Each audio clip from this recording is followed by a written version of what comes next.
Dans la dernière phase de l'évangile que nous avons écouté, Jésus fait une affirmation qui nous donne de l'espérance et en même temps qui nous fait réfléchir.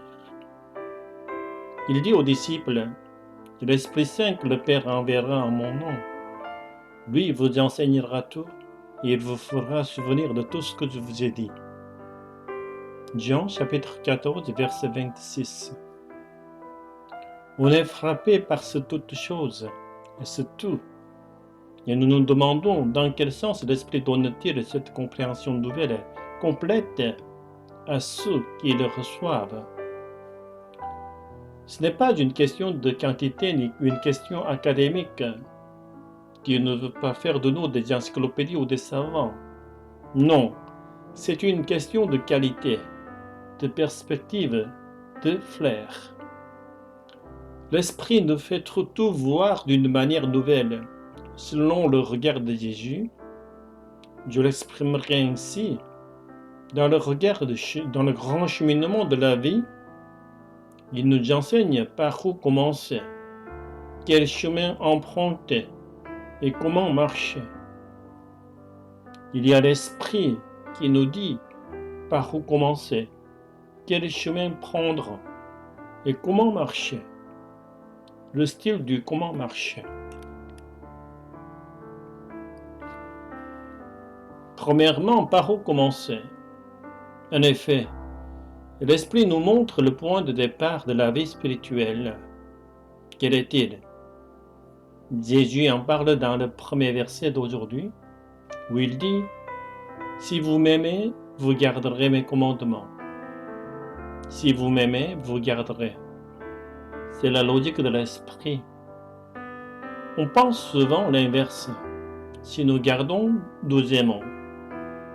Nous sommes habitués à penser que l'amour découle essentiellement de notre observance, de nos compétences, de notre religiosité.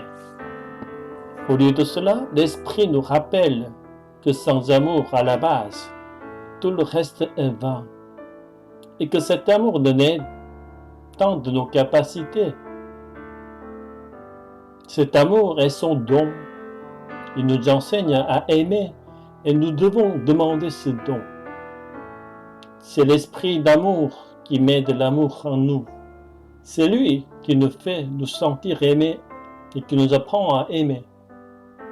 Il est le moteur, en quelque sorte, de notre vie spirituelle. C'est lui qui fait tout bouger en nous. Mais si nous ne commençons pas par l'Esprit, ou avec l'Esprit, ou à travers l'Esprit, on ne peut pas se mettre en route. Lui-même nous le rappelle, car il est la mémoire de Dieu. C'est lui qui nous rappelle toutes les paroles de Jésus, et c'est l'Esprit Saint. Il est une mémoire active qui allume et ravive l'affection de Dieu dans les cœurs. Nous avons fait l'expérience de sa présence dans le pardon des péchés lorsque nous avons été remplis de sa paix, de sa liberté, de sa consolation. Il est essentiel de nourrir cette mémoire spirituelle. Nous nous souvenons toujours de ce qui ne va pas. Résonne souvent en nous cette voix qui nous rappelle les échecs et les insuffisances, qui nous dit « Regarde, encore une chute, encore une déception.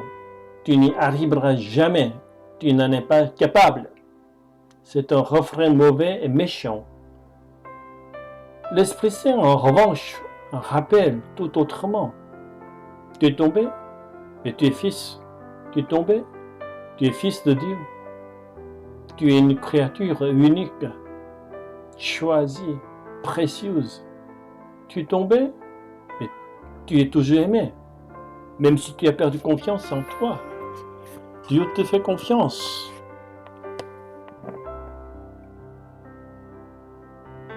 C'est la mémoire de l'Esprit. Ce que l'Esprit nous rappelle continuellement. Dieu se souvient de toi. Tu perdras la mémoire de Dieu, mais Dieu ne t'oublie pas. Il se souvient continuellement de toi.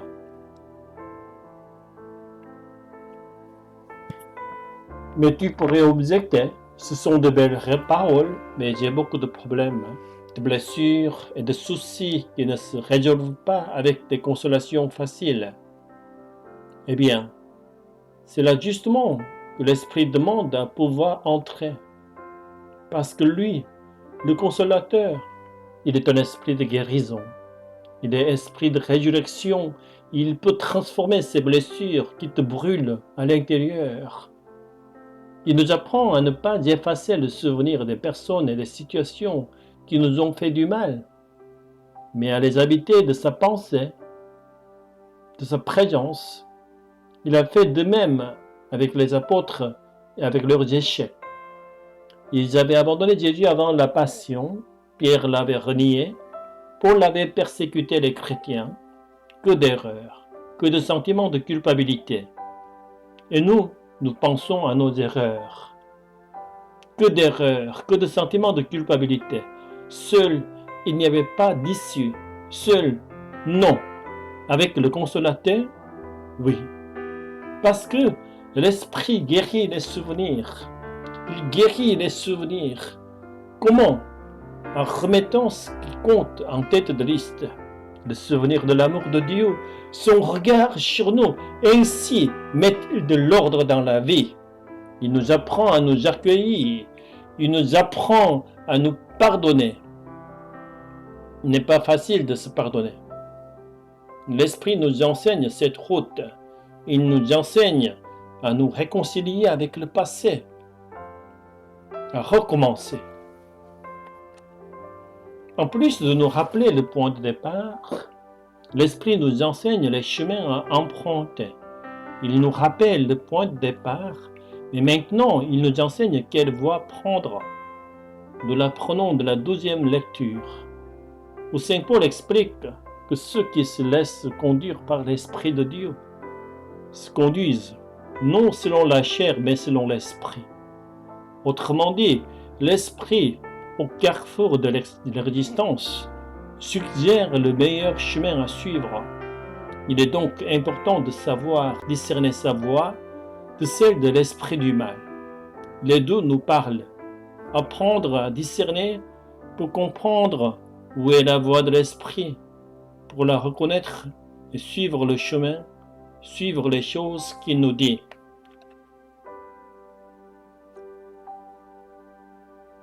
Donnons quelques exemples. L'Esprit Saint ne te dira jamais que tout va bien sur ton chemin. Il ne te dira jamais parce que ce n'est pas vrai.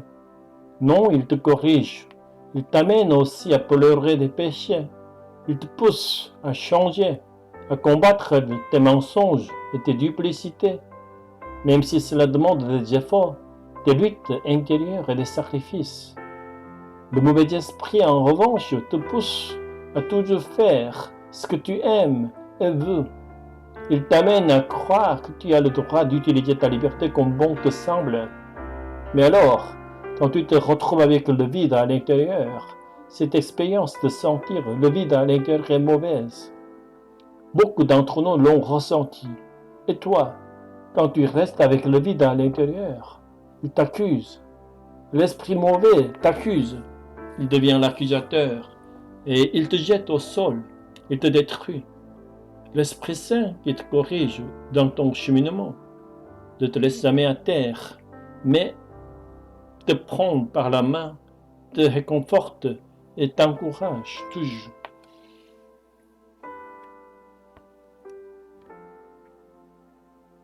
Encore une fois, quand tu vois l'amertume, le pessimisme et les pensées tristes s'agiter en toi, combien de fois sommes-nous tombés là-dedans? Quand ces choses arrivent, il est bon de savoir que cela ne vient jamais de l'Esprit Saint. Jamais. L'amertume, le pessimisme, les pensées tristes ne viennent pas de l'Esprit Saint. Ils viennent du mal qui est à l'aise dans la négativité et utilise souvent cette stratégie. Il alimente l'intolérance, la victimisation. Il fait ressentir le besoin de s'apitoyer sur soi-même. C'est mauvais, ce sentiment d'apitoiement sur soi-même Combien de fois est le besoin de s'apitoyer sur soi-même, l'envie de réagir aux problèmes en critiquant, rejetant toute la faute sur les autres. Il nous rend nerveux, méfiants et guignards. Le plainte est précisément le langage du mauvais esprit. Il t'amène à te plaindre, lui qui est toujours un être triste, avec un esprit cortège funèbre. Les plaintes, l'Esprit Saint, au contraire, nous invite à ne jamais perdre confiance, toujours recommencer. Lève-toi, lève-toi, il donne toujours du courage. Lève-toi et te prends par la main. Lève-toi, comment? En nous impliquant en premier, sans attendre que quelqu'un d'autre commence. Et puis, en apportant à chacun de nous que nous rencontrons l'espérance et la joie par ses plans, à ne jamais envier les autres, jamais. L'envie est la porte par laquelle entre l'esprit malin, dit la Bible. Par l'envie du diable, le mal est entré dans le monde. Ne jamais envier, jamais. L'Esprit Saint te fait du bien et t'amène à te réjouir du succès des autres. Comme c'est beau, mais comme c'est beau que cela soit bien passé. De plus, l'Esprit Saint est concret, non idéaliste. Il veut que nous nous concentrions sur l'ici et maintenant. Car la place où nous sommes et le temps que nous vivons sont les lieux de la grâce. Le lieu de grâce est le lieu concret d'aujourd'hui. Ici, maintenant. Comment? Ce ne sont pas les fantaisies auxquelles nous pouvons penser. L'Esprit Saint t'emmène vers le concret, toujours. L'esprit du mal, en revanche, de nous distraire de l'ici et du maintenant, nous emmener ailleurs. Il nous accroche souvent au passé, les regrets, la nostalgie, ce que la vie ne nous a pas donné. Oui, il nous projette dans l'avenir, nourrissant des craintes, des peurs, des illusions, de fausses espérances. L'Esprit Saint, non, il nous conduit à aimer ici et maintenant dans le concret. Non pas un monde idéal, une église idéale, non pas une congrégation religieuse idéale, mais ce qui existe à la lumière du soleil, dans la transparence, dans la simplicité. Quelle différence avec le malin qui fomente ce qui se dit dans les dos, des commérages, des bavardages. Le commérage est une mauvaise habitude qui détruit l'identité des gens. L'Esprit nous veut ensemble, il nous fonde comme Église. Et aujourd'hui, troisième et dernier aspect, il enseigne à l'Église comment marcher. Les disciples s'étaient enfermés dans le cénacle, puis l'Esprit descend et les fait sortir. Sans l'Esprit, ils restaient entre eux. Avec l'Esprit, il s'ouvre à tous. À chaque époque, l'Esprit renverse nos schémas et nous ouvre à sa nouveauté. Il existe toujours la nouveauté de Dieu, qui est la nouveauté de l'Esprit Saint. Il enseigne toujours à l'Église la nécessité vitale de sortir, la nécessité physiologique d'annoncer, de ne pas rester fermée sur elle-même, de ne pas être un troupeau qui renforce la clôture, mais un pâturage ouvert pour que chacun puisse se nourrir de la beauté de Dieu. Il nous enseigne à être une maison accueillante sans cloison.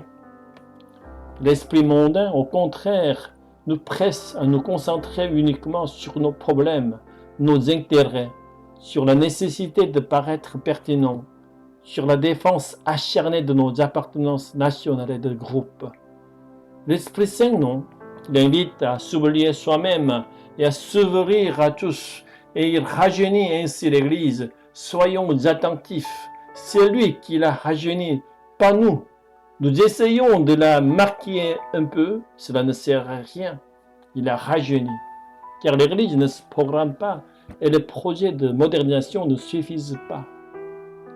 Il y a l'Esprit qui nous libère de l'obsession des urgences et nous invite à parcourir des chemins anciens et toujours nouveaux, ceux du témoignage, les voies du témoignage, les voies de la pauvreté, de la mission pour nous libérer de nous-mêmes et nous envoyer au monde.